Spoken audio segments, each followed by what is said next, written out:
Hello everyone. Nice to meet you once again. God has given us this chance to keep sharing the word of God. Because only hope is hidden in the word of God. I'll pray, then we begin. Father, we thank you for this moment. We are so evil, we are so dirty until you cannot see.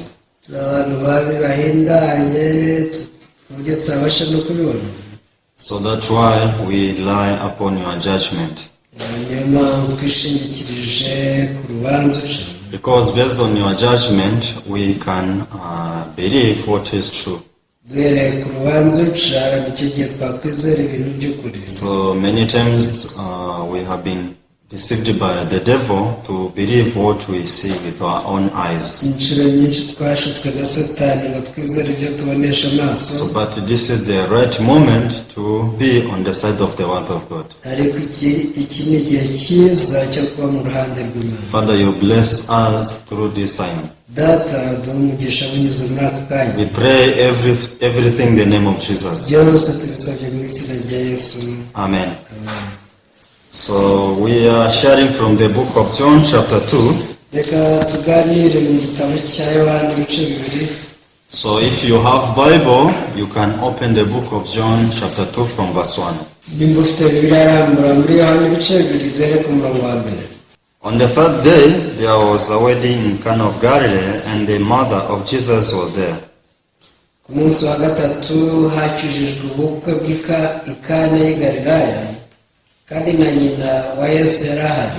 Now both Jesus and his disciples were invited to the wedding.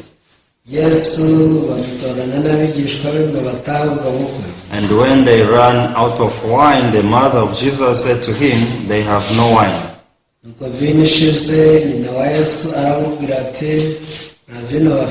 Jesus said to her, "Woman, what does your concern have to do with me?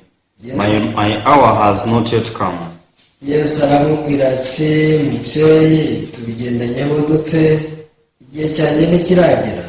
mother said to the servant, "Whatever he says to you, do it."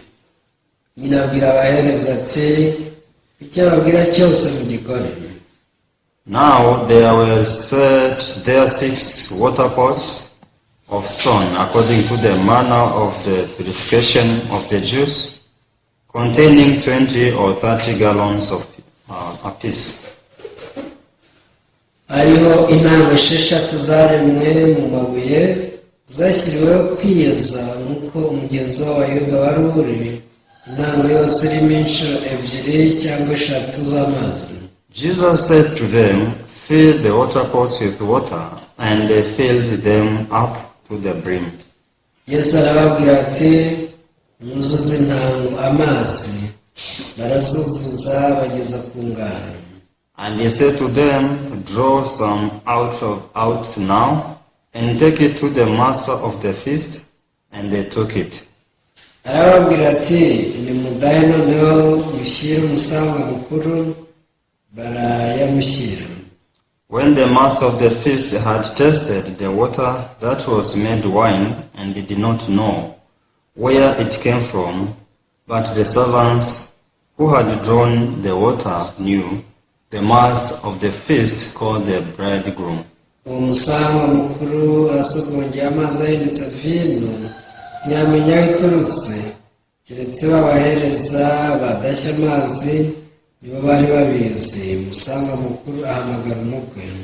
And he said to him, "Every man at the beginning sets out the good wine, and when the guests have well drunk, then the inferior you have kept the good wine until now." Aramubwira ati, "Abandi bose babanza vino nziza, abantu bamara guhaga bakabona kuzana izitaryoshye, ariko wehoho washyinguye inziza abarizo uherutse." This beginning of signs Jesus did in Cana of Galilee, and manifested his glory, and his disciples believed in him. icyo ni cyo kimenyetso cya mbere Yesu yakoreye i Kana y'i Galilaya, yerekana icyubahiro cye, abigishwa be baramwizera. Yes. So I couldn't know the way to be free from sin by myself. Sinigeze mbasha kumenya inzira yo kubaho icyaha ku bwanjye. Because when I started living spiritual life, I thought that the true spiritual life is be kind before God. Ubwo natangiraga kubaho ubuzima bw'umwuka, naribwiye nti kubaho ubuzima bw'umwuka ni ukuba umugwaneza imbere y'Imana. So because the reason why I was doing this is because this is general, this is what people know. Impamvu nabikoraga gutya ni uko byari ibintu rusange, abantu bose niko bari bazi. So people, they don't want to be to appear in bad image when they are standing before God. Abantu ntabwo bashaka kugaragara nabi igihe bahagaze imbere y'Imana. So the reason why many people have this mindset is because they know that God is holy, God is righteous. Igituma abantu bafite ishusho bazi ko Imana nayo ari iyera kandi ikiranuka. So since they know that He is holy, they also want to be holy as He is. Bitewe n'uko babizi ko Imana ari iyera kandi ikiranuka, bashaka nabo kuba bakiranutse. So they want to be similar to Him so that God can be happy and help them. Bisanisha n'Imana kuko bazi ko byayinezeza. So, but however, God cannot be happy because we are living like this. Nyamara ni hahandi ntabwo Imana ishobora kwishimira ko tubaho gutyo. So, not to be happy with this, it is not that we are doing this, but it's because though we are doing this, we cannot make it. Ntabwo itatwishimira kubera ko turi gukora ibyo, ahubwo nuko nubwo twabigerageza tutabigeraho. So, but the problem we live with the thoughts to think that one day we can achieve it, we can make it. Ikibazo tubana n'ibitekerezo bitubwira ngo hari igihe tuzabishobora. But trying to be like this, it's like a man trying to be a woman. Ariko kugerageza ibingibi ni nk'uko umugabo agerageza guhinduka umugore. So this cannot be happen. Ibi rwose ntabwo byabaho. Because God is unique. Imana irihariye.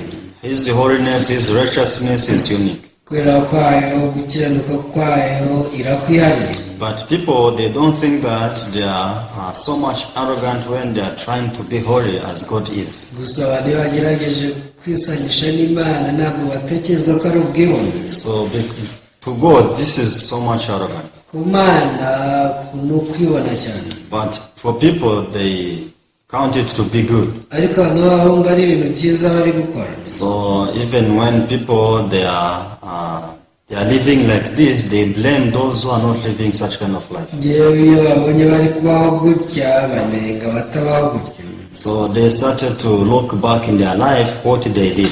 Usanga bareba mu buzima bwabo ibyo bakoze. So and they live correcting what they didn't do well. Baba bagerageza gukosora amakosa y'ibyo batakoze neza. So but however, until when people don't realize that this is not the true spiritual life which can please God, they keep living this life until they die. Ariko iyo abantu badatawe ko atariyo nzira y'ubuzima bw'umwuka nyakuri, bakomeza kuba gutyo kugeza bapfuye.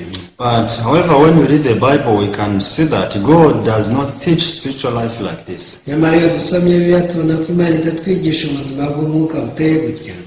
Because God portrayed the Bible that human being failed completely. Imana yadushushanyirije muri Bibiliya ko umuntu yatsinzwe burundu. So you cannot do good. Ntabwo wakora icyiza rwose. So when God says that man cannot do good, we have to understand in this way. Igihe Imana ivuga ko umuntu atakora icyiza ujye wumva iki. So He is speaking this on His side. Ibi bivuga mu ruhande rwayo. So if He says that you cannot do good, it means in His eyes you cannot perform well. Imana ivuze ngo nta cyiza wakora, bivuze ko mu ruhande rwayo rwose nta byiza ugira. So though in the sight of God, God judges, nubwo mu ruhande rw'Imana ari uko nguko ica But you urubanza, can see that in the side of people also they judge. ariko tubona ko n'abantu nabo baca imanza nk'izo. So we can see that God wants to pull people on his side. Tubona ko Imana iba ishaka kuzana abantu mu ruhande rwayo, But it seems like also people they want to pull God on their side. ariko bisa n'aho abantu nabo bashaka gukurura Imana ngo ibumve. Because if we agree and come on the side of God, turamutse twemeye tukajya mu ruhande rw'Imana, so we cannot dare to say that we have done something good. ntitwatinyuka kuvuga ko hari ikintu cyiza twakoreye Imana. So when we read the Bible, we can see that when the Israelites were in the wilderness, God commanded Moses to make the tabernacle. Iyo usomye Bibiliya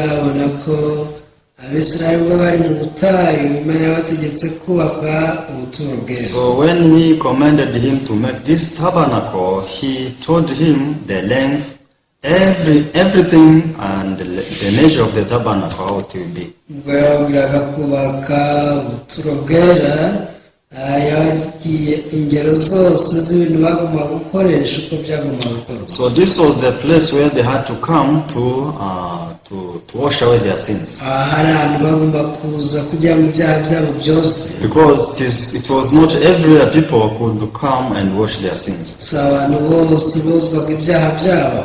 I mean, it is not everywhere people could go and wash their sins. Icyo nshaka kuvuga ni uko ntabwo ari ahantu hose abantu bashoboraga kogerezwa ibyaha, So only in the tabernacle. ahubwo wageze ku buturo bwera. So they had to bring the animal, and this animal had to be holy. Akaza azanye igitambo nacyo kidafite inenge. So anyway, what I want to say, Si icyo nshaka kubabwira, in the wilderness, their clothes and their everything were dirty. mu butayu yaba imyambaro yabo n'ikindi cyose kiberekeyeho cyabaga gihindanye. So, but when the Israelites could be far from the tabernacle, they could think that they are okay, they have no problem. Abisirayeli igihe babaga bari kure y'ubuturo bwera bumvaga nta kibazo bafite, bakumva basa neza. But whenever they could come close to the tabernacle, ariko iyo bageraga imbere y'ihema ry'ibonaniro, so they had to compare their clothes and the linen of the tabernacle. imyenda yabo batangiraga kuyigereranya n'ibitambaro byari byubatse ihema ry'ibonaniro. Because we can see the fence of this tabernacle, ubuturo bwera bwari bufite urugo, it was covered with the white linen. cyari igipangu gikikijwe n'ibitambaro byiza by'ibitare. So this linen was white 100%. byari ibitare byera 100%. So but whenever they could compare themselves with this linen, iyo bajyaga bigereranya n'ibi bitambaro byera, so they could realize how dirty they are. bahitaga batara uburyo banduye cyane. So but far from this linen, they could think that they are okay, they have no problem. ariko mu gihe bari kure y'ibi bitambaro bumvaga nta kibazo bafite. So likewise, when God is telling us that you are dirty, you are evil, you have nothing good in you, dore iyo Imana ikubwira ko uri mubi, uhindanye nta n'ikiza kiba muri wowe, He is judging you, but on His side, being in His side.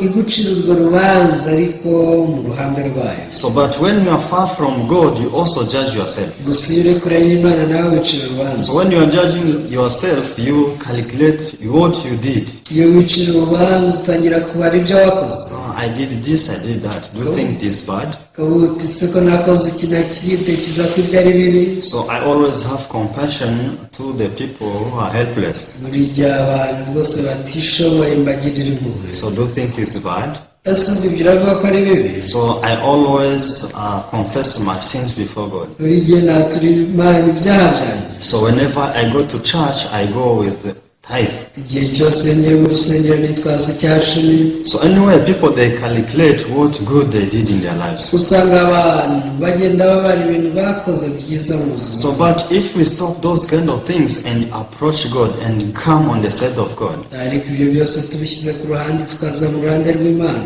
so we can realize how weak, how evil we are. nicyo gihe tuzataha uburyo turi abanyantege nke ndetse turi babi bikabije. So recently we have heard about the story of the prodigal son. vuba ngaha twumvishe ku nkuru y'umwana w'ikirara. So you know when the prodigal son was in the house of his father, ubwo umwana w'ikirara akiri kwa se, so to him it was not worthy to keep living on the side of his father, yaje kubona ko atari ngombwa gukomeza kubana na se, because he thought that if we go far from his father, yatekerezaga ko najya kure ya se this prodigal son will perform well. azabasha gukora ibyiza. So anyway, on the side of his father, this prodigal son was nothing, was weak. ariko mu ruhande rwa se yabonaga uyu mwana nk'umwana rwose udafite icyo ashoboye, umunyantege nke. So his father could see that this son cannot live alone. ise rwose yatekerezaga ko uyu mwana atabasha kwibeshaho ubwe. So unless I support him, unless I care about him, he cannot live by himself. niyo mpamvu yifuzaga kumufasha no kumwitaho, avuga ati rwose ntiyakwitaho ngo yibesheho. So but his son could think that I'm strong now. ariko umwana yaratekereje ati nanjye rwose ndakomeye. But when this son went far in the far country, ariko uyu mwana ubwo yagendaga akagera mu gihugu cya kure, so he was able to try to work him alone. yagerageje gutangira kwikorera. So when he was far from his father, ari kure ya se, so that is when he realized how weak he is. iki nicyo gihe atahuye ko ari umunyantege nke cyane. So when he came on the side of his father, aje mu ruhande rwa se, his heart was crumbled down. umutima waciye bugufi cyane. His heart was ready to be served by his father. umutima waje witeguye gukorerwa na se. So his heart was very humble, 100%. umutima wari uciye bugufi cyane 100%. So even if his father could tell him to dig a toilet, he was supposed to do it happily. nubwo se yari kumubwira ati genda ujye ucukura imisarane, yari kubikora yishimye, Because he had realized how weak he was. kubera ko yari yatawe ubugera umunyantege nke cyane. So unless I live eternally with my father, my life cannot go well. yaravuze ati rwose nabanye na data by'iteka ryose ntabwo nabaho ubuzima bwiza. So what I want to say is this. icyo nshaka kubabwira ni iki: We people, we need to realize how weak we are. twebwe abana b'abantu tugomba gutahura uburyo turi abanyantege nke cyane. So when God is telling us that we are evil, we are dirty, it is not that God is criticizing us. imana itubwira ko turi bawe duhindanye, si uko biri kutunenga, But God wants to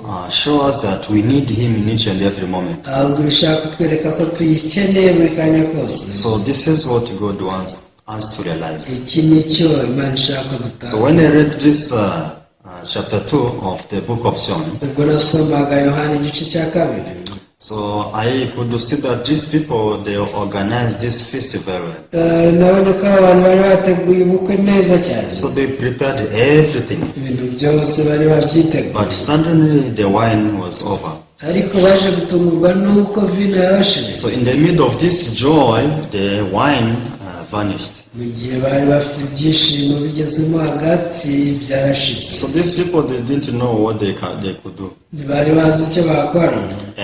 They didn't sit still. ntabwo bicaye gusa, So everyone was busy to try to solve this problem. ahubwo buri wese yatangiye guhuga ngo arebe ko yakemura iki kibazo. But when we read the Bible, we can see that Jesus and his disciples were invited. gusa iyo dusomye bibiliya tubona ko yesu n'abigishwa bari batumiwe mu bukwe. So this is what the Bible says on verse 2.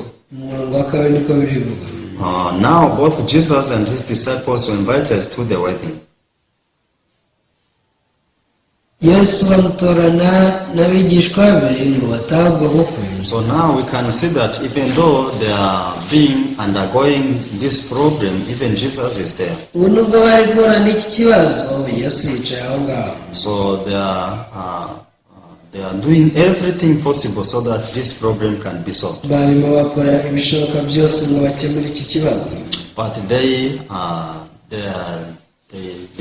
don't know that Jesus can solve this problem. ariko ntibigeze bamenya ko yesu iki kibazo yagikemura. So unless they could have something to guide them, to lead their hearts, baramutse badafite uyobora imitima yabo, they had to struggle by themselves until the end. nta kabuza bagomba guhatana ku bwabo kugeza barangije. But we can see someone who knew what to do very well. ariko turabona hari uwari uzi icyo gukora. This person was Mary.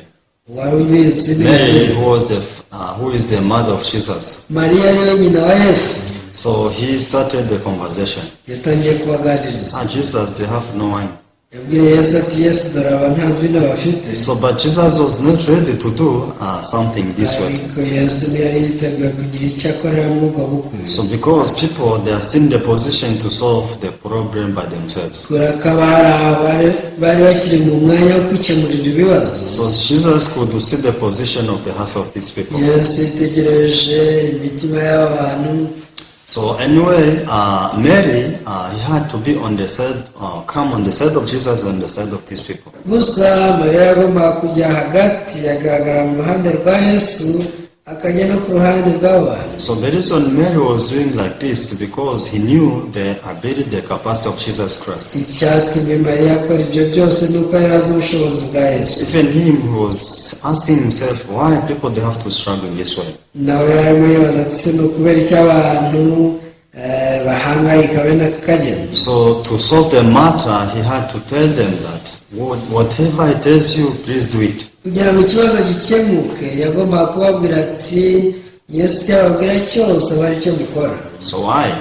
Kubera iki? Because the guidance of Jesus may come differently from your thoughts, from your judgment. Yarabizi ko ubuyobozi bwa Yesu bushobora kuza butandukanye n'ibyo batekereza. So, but whatever it tells you, please you do it. Arababwira ati rwose icyo ababwira cyose muhite mugikora. So this moment they stopped everything they are doing. Muri ako kanya ibyo bakoraga byose barabihagaritse. So now we can see the time of Jesus comes. Ubu tubona ko igihe cya Yesu cyari kigeze. So when Jesus stood up and started to work, the matter was solved very easily. Yesu ahagurutse atangiye gukora ikibazo cyakemutse neza cyane. Because no one could imagine to change water into wine. Nta n'umwe yashobora gutekereza ibyo guhindura amazi ngo abe divayi. So what they have been seeking is to try to find a genuine wine. Ibyo barimo bagerageza kwari ugushakisha vino y'umwimerere. The wine which is already made. Vino yakozwe. But to Jesus could see that the answer is very near, is very close. Ariko kuri Yesu we igisubizo cyabyo yaragifite hafi cyane. So just commanding people to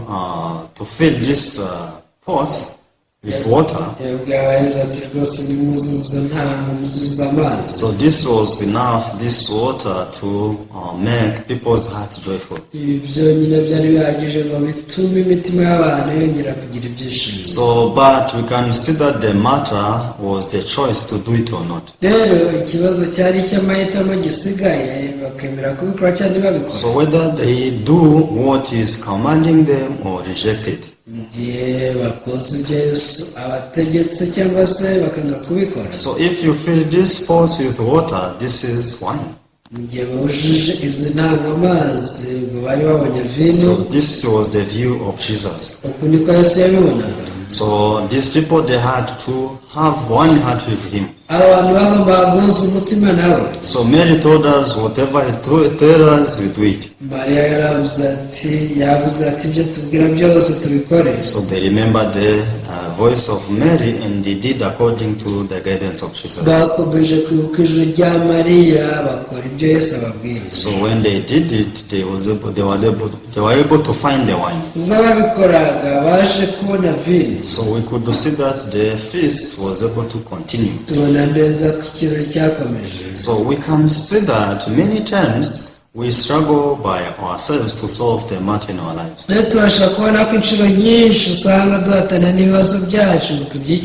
So but we can see that to be those problems to be solved in our life, it's very easy. As long as Jesus is there, it's very easy, very simple. So we can see that the matter is to accept the voice of Jesus or deny it.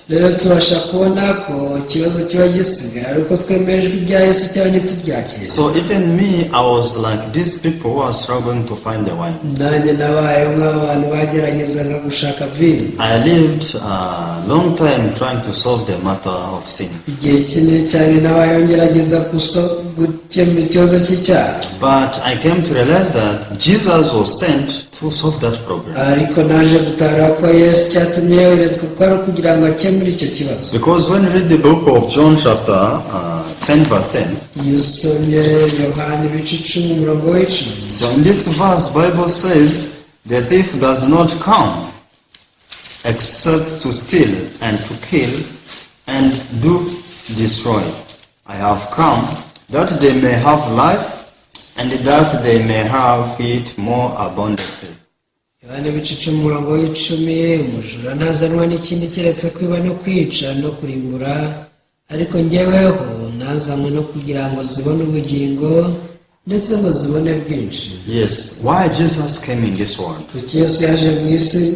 So he came to solve this problem of sin. Yaraje ngo akemure ikibazo cy'ibyaha. So he came to give us this eternal life. Yaraje ngo aduhe ubugingo buhoraho. Because all of us were dead because of sin. Twese twari dupfuye tuzize ibyaha. So we had no way to get this eternal life. Ntabwo twari dufite uburyo bwo kubona ubugingo buhoraho. So in this due time, Jesus was able to come to give us this life. Mu gihe ngiki gikwiriye nibwo Yesu yaziye aduha ubugingo buhoraho. Jesus did not come to destroy. Ntabwo yaje ngo aturimbure. Jesus did not come to deceive us. Ntabwo yaje ngo adushuke. He didn't come to make us go astray. Nta nubwo yaje ngo atuyobye. But he came to give us life. Ntabwo yaraje ngo aduhe ubugingo. How can we get this life? Ese ubugingo tuzabona gute? We got this life since Jesus came. Ubwo Yesu yabutangaga tuba tubuhawe. This is the answer. Iki nicyo gisubizo. As soon as Jesus came in this world, it means we have life. Ubwo Yesu yazaga mu isi twari tugize ubuzima. It means where we are, we have life. Uza ko aho turi dufite ubugingo. But how do people say? Ese abantu bavuga ngo iki? They say that we cannot have life unless we try to work for it. Baravuga ati nta bugingo buhoraho dufite keretse nitugerageza kubukorera. So this is how people are blinded by the devil. Uku niko abantu Satani yabahumye amaso. Unless we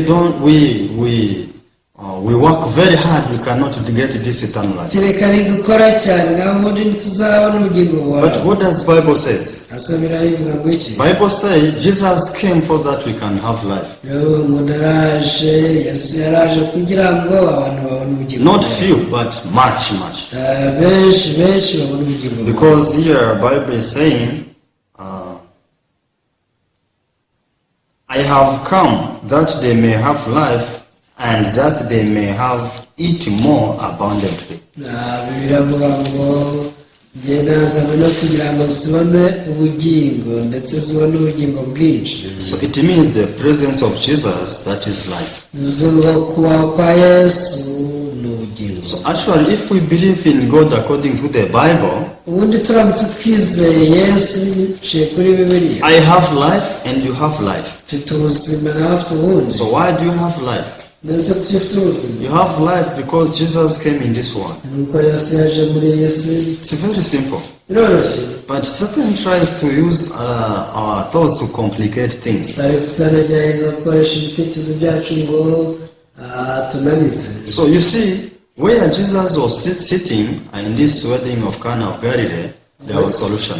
Ubwo Yesu yari yicaye mu bukwe bw'i Kana y'i Galilaya, bari bafite igisubizo. Only one guidance of Jesus can give the solution. Ubuyobozi Yesu yari kubaha bumwe gusa bwari kuzana igisubizo. But now we can see Jesus is sitting and people they are standing there they are working very hard. Ariko nimwitegereze Yesu ari yicaye, abantu bo barahagaze bari gukora cyane. This is the same things which are happening these days. Ibi nibyo biri no kubona muri iyi minsi. So Jesus is telling people that remember that I have the solution. Yesu ababwira abantu ati mwibuke ko mfite igisubizo. So remember that I came in this world for the problem of sin. Mwibuke ko naje mu isi nzanye umuti w'icyaha. So please, if you remember that I'm together with you, you cannot have any kind of doubt. Ndakwinginze niwibuka ko ndi kumwe nawe ntuzongera gushidikanya. So if you remember that I was crucified on the cross, niwibuka yuko ari njye wahambwe ku musaraba, so you don't panic.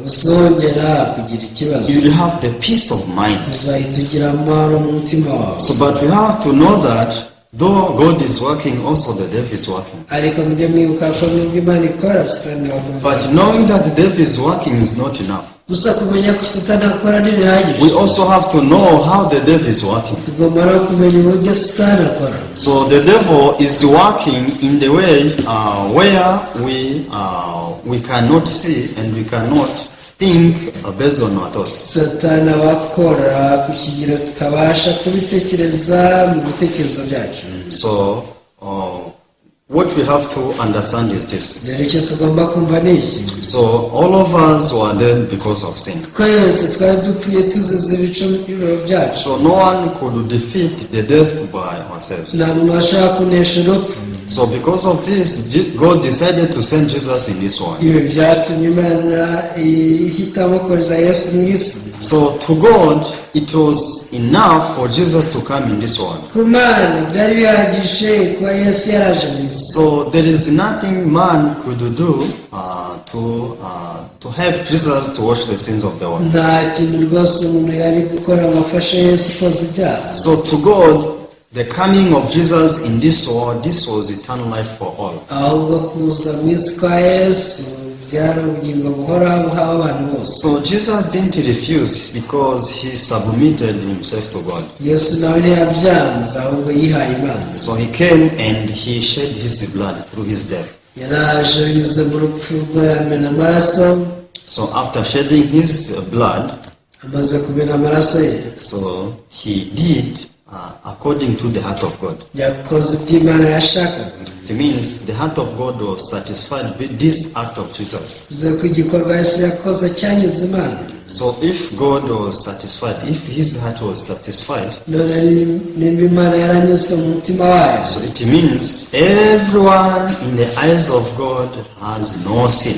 bivuze ko abantu bose mu isi badafite icyaha. So this is the work of God. rero ni umurimo w'Imana. This is what Jesus did.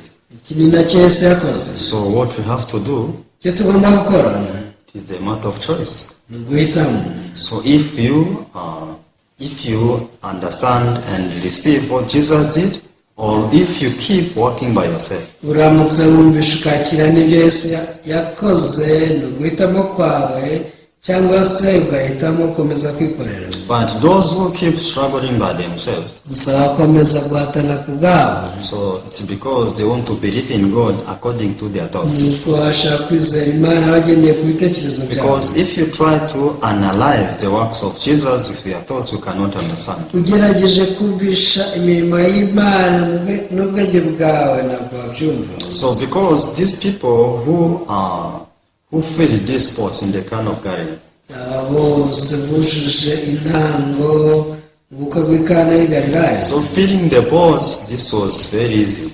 kuzuza intango amazi byari byoroshye. This is the work anyone could do. ni umurimo nawe wakora.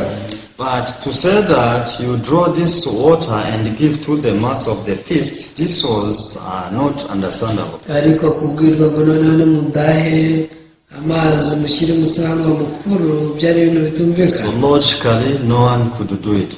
mu buryo bw'inyurabwenge nta n'umwe wari gutinyuka But kubikora. how did they do it?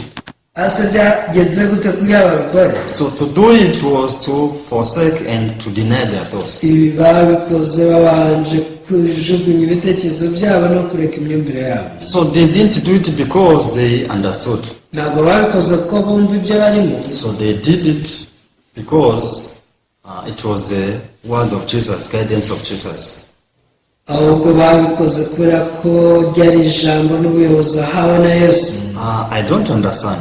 ntabwo mbyumva. I don't understand how can give water to the mass of the feast. sinumva uburyo nashyira umusaruro mukuru amazi. So it's just water. ni amazi. How can I give it to him? ese ubwo nayamuhagutse? So anyway, since Jesus says so, let me do it. gusa kubera ari Yesu bivuze reka mbikore. You see, they denied themselves and they accepted the guidance of Jesus. urebe bo bariyanze bemera ibyo Yesu abayobora. So even Jesus said like this, na Yesu ni ukuvuga yavuze. because Jesus said, unless you deny yourself, you cannot follow me. yarivugiye ati ushaka kumurikira abanza yiyange. Deny your thoughts, anga ibitekerezo deny your byawe, imagination, anga imyumvire yawe, deny your eyes, anga amaso yawe, just compromise with what I say. hanyuma wemeranya n'ibyo mvuga ngewe. Do it accordingly. ujye ubikora uko This mbivuze. is how these people in the Cana of Galilee did. uku niko abari mu bukwe bw'i Kana So babigenje. amazing thing, when they did according to the guidance of Jesus, ikintu gitangaje ubwo babikoraga nk'uko Yesu yabayoboye, the miracle happened. itangazo cyarabaye. Because when the master of the feast tasted this water, ubwo musanga mukuru yasogongeraga kw'aya mazi, though in the eyes of these servants was water, mu maso y'abagaragu bari bazi ko ari amazi, but when it was tasted, it was very sweet wine. ariko musanga mukuru akisogongera yahindutse vino iryoshye cyane. So everyone was shocked. bose barikanze. So anyway, people in the feast, they didn't know what was happening. birumvikana ko abantu bari bigumiye mu gisharagati batamenya ibyabaye, Because even the master of the feast, he thought that it was wine which was kept. kubera ko n'umusangwa mukuru yatekereje ko ari vino bari bizigama. But I want you to think about the heart of these servants. ariko musa n'abatekereza ku mutima w'aba bagaragu. They realized that unless we deny ourselves, we cannot experience the works of God. bose batabura bati rwose tutiyanze ntitwabona imirimo y'Imana. Because every moment, the guidance of God, the word of God is different from our thoughts. kubera ko buri gihe cyose ubuyobozi Imana iduha buba butandukanye n'ibyo twibwira. So we can see that all people who experience the works of Jesus, they are those who deny their thoughts. tubasha kubona ko abantu bakira imirimo ya Yesu bose ari abanzi ibitekerezo byabo bakiyanga. Don't think that you are a sinner because you commit sins. ntuzongere gutekereza kuri umunyabyaha kubera ko ari ibyaha. If you are a sinner, you are a sinner because you refuse to deny your thoughts. niba uri umunyabyaha uriwe kubera ko wanze kwanga ibitekerezo byawe. Because in the Bible, God clarified that you are righteous. muri Bibiliya Imana yamaze kwerura ko uri umukiranutsi, You have no sin.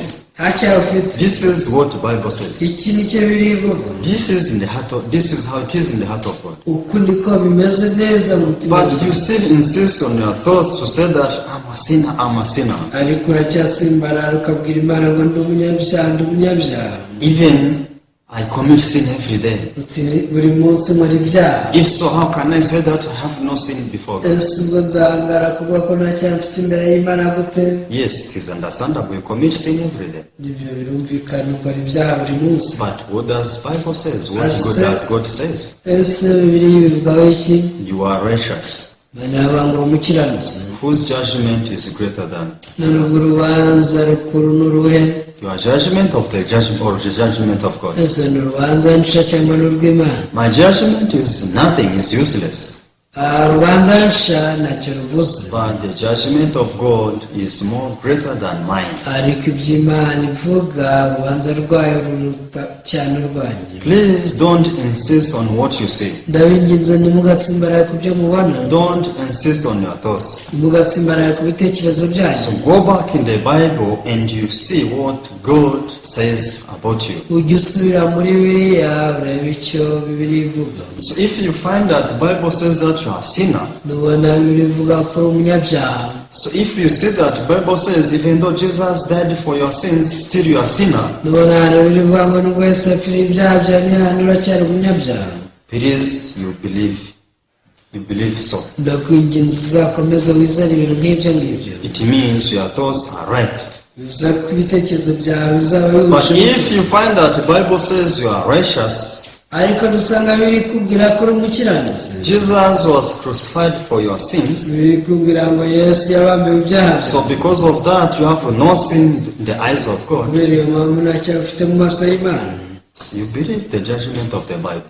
ujye wizera urubanza rw'irica. People who are heading in the way of destruction, abantu baba bari mu nzira yerekeza mu they irimbukiro, are only those who insist on their thoughts. nibo bantu batsimbarara ku bitekerezo byabo. So they have no savior, no any other savior. nta mukiza wundi baba bafite, Because on the last day, they will be thrown in the hellfire. kubera ko ku munsi w'imperuka bazashikurwa mu rutazima. So I want to read the last verse.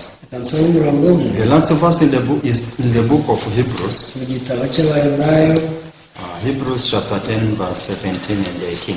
Abaheburayo igice cya 10 umurongo wa 17 na 18.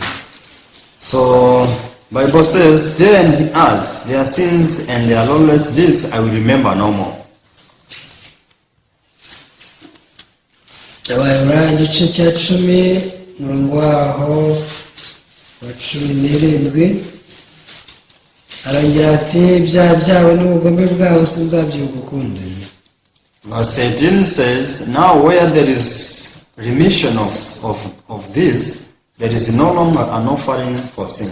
18 ikavuga ngo noneho rero ubwo ibyo byababariwe ntakiriho kongera gutamba ibitambo by'ibyaha. This is the judgment of God. uru ni urubanza n'umwanzuro Imana itanga. God cannot despise the death of Jesus. ntabwo Imana ishobora gusuzugura urupfu Yesu yapfuye. He considers the death of Jesus. Imana iha agaciro urupfu Yesu yapfuye. So don't think God is caring of how you live, what you are doing.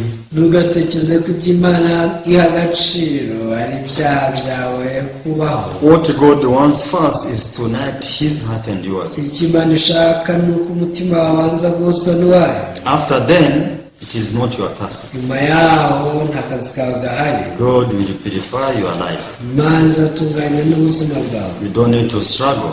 ukeneye guhatana. Because if God take lead in your life, Imana iramutse iba umuyobozi w'ubuzima bwawe, for sure your life will be beautiful. ni ukuri ubuzima bwawe buzaba bwiza. But first of all, He wants to wash the sins of your heart. ariko Imana ishaka kubanza koza ibyaha biri mu mutima wawe. So this joy, this happiness will change your life. hanyuma uyu munezero uzinjiramo uzaguhindukira ubuzima. So I hope rather than